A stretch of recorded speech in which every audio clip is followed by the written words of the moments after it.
After weeks of anticipation in Washington and camera crews camped out waiting for word, the long-awaited, highly anticipated Mueller report that's dominated political headlines was delivered to the Attorney General late this afternoon. As of this morning, the president didn't even know when it was coming. I have no idea about the Mueller report.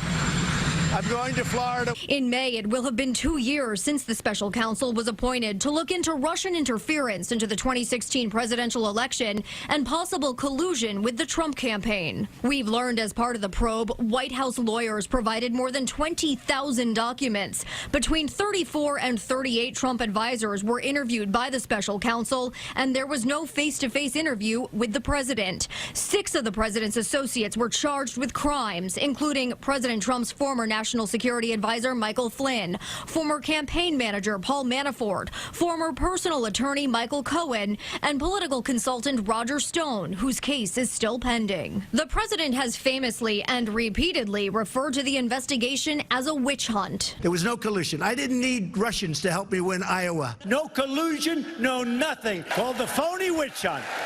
Phony witch hunt. And he reiterated that again as he left for Mar-a-Lago Friday morning. There was no collusion. There was no obstruction. Everybody knows it.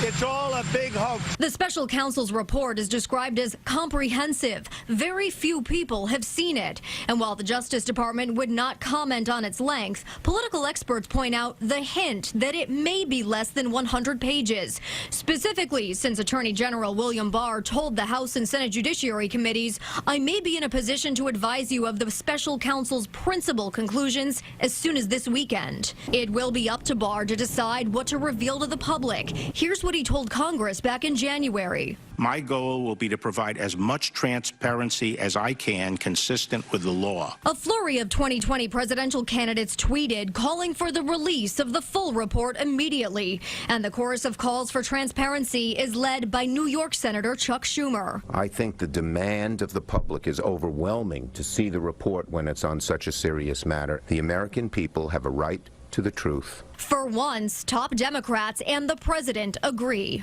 Let it come out. Let people see it. Now, after hearing that the White House wanted to see the report prior to Congress seeing it, Senator Schumer said that cannot be allowed to happen. At this hour, we know President Trump is in Mar-a-Lago. White House attorneys are there with him, too. Dick?